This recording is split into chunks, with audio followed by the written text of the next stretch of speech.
Dito tayo ngayon sa junction ng Magbalatrak. So, ito.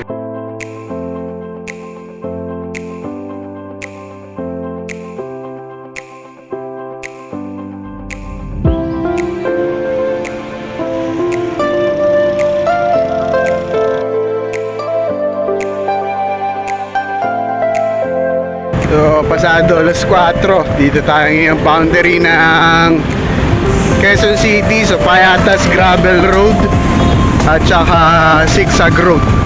So pababa tayo ngayon ng Rodriguez Rizal.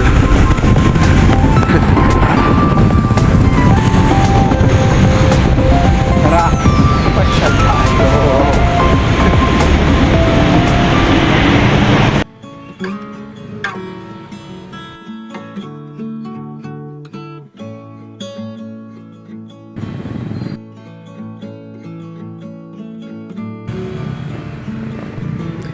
Yun, so has tumigil din yung ulan.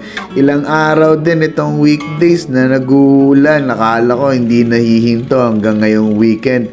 So ito, dito tayo ngayon sa Barangay Macabud. As usual, ito yung lugar natin. Pag hindi ko alam kung saan ako pupunta, madalas dito lang talaga ako nag-i-stay.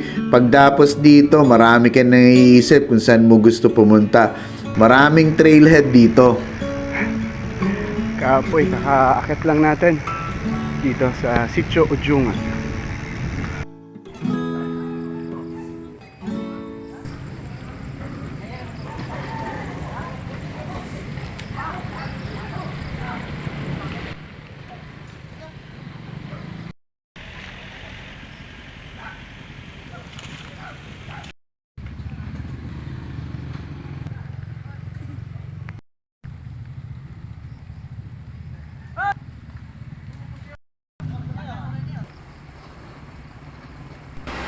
Dito pa lang sa bungad ng Macabud, mayabang na ang kagandahan dito. Favorite ko ditong tambayan itong mga nagtitinda ng gulay kasi marami ditong tindang iba't ibang klaseng prutas. Iba-iba yung prutas na tinitinda nila dito, depende kung ano yung panahon. Iniisip ko dito kung papasok ako ng Ujungan pero nakakadala yung last ko dito. Kaya nag-iisip ako kung pupunta pa ako ng Padre Pio.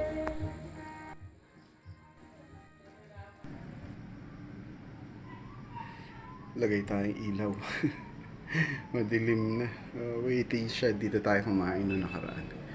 Ayan.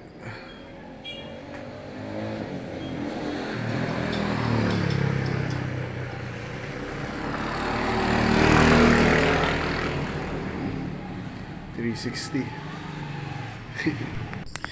Sobrang sabik ako mag-trail nitong araw na to pero hindi naman ako sigurado kung saan din ako pupunta kaya nandito tayo napadpad. May maingay na karaoke akong naririnig sa paligid.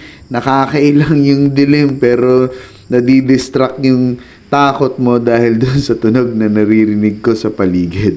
Kumitad naman ako mag-trail sa mga oras na to. Pero buti na lang at napigilan ako ng mga putik doon sa harapan ng trailhead. At hindi ko alam yung napansin kong mabigat na ulap bago magdilim babagsak din pala.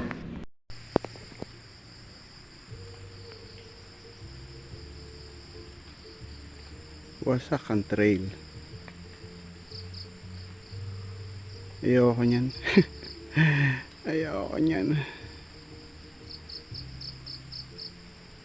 Ayan o, grabe. Subukan na pa lang tayo. Ayaw natin yan.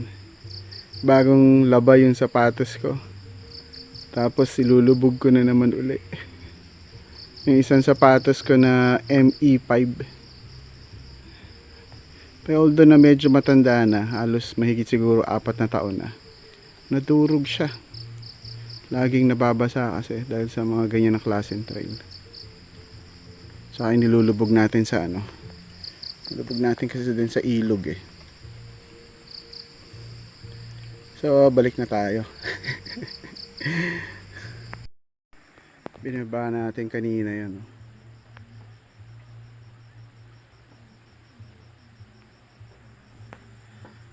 Hindi ko masyado makita kanina nung lumulusong ako.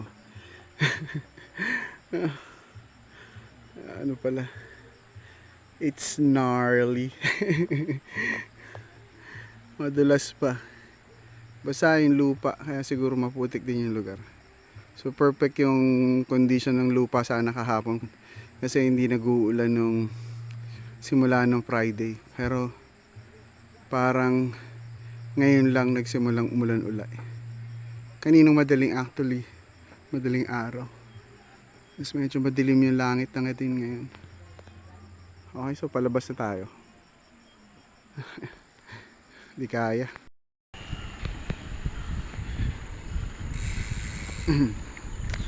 So, mabagtas tayo ngayon dito sa ligaw-ligaw na. So, kita nyo. Probinsya vibes dito. At todo lahat ng ilo ko para medyo maliwanag.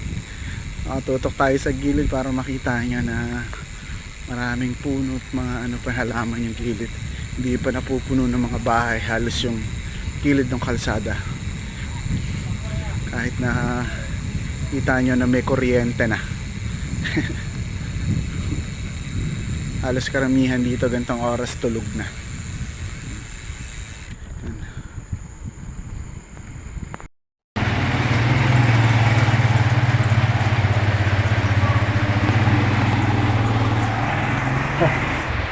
Dito tayo ngayon sa junction ng Mount Balagbag.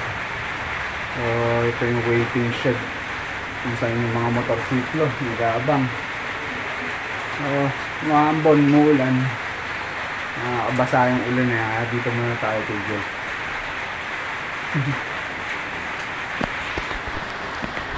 Medyo tumila na ng konti yung ambon na nakakabasa dito. Pero hindi pa ako nakakalayo ng likaw-likaw, medyo lumalakas-lakas na din yung ulan. Napilitan akong magstay dun sa isang tindahan bago magpalayan dito. Halos 1 oras ata o mahigit pa. May nakasabay din tayo dito mga bata, mga sigang bata ng likaw-likaw. Nagmamalaki pa sa akin na sila daw yung gumagawa ng gulo dito sa paligid. Medyo nailang ako. Dito tayo ngayon sa Nabutas Trail dumaan. Hindi tayo dumaan dun sa Ujungan.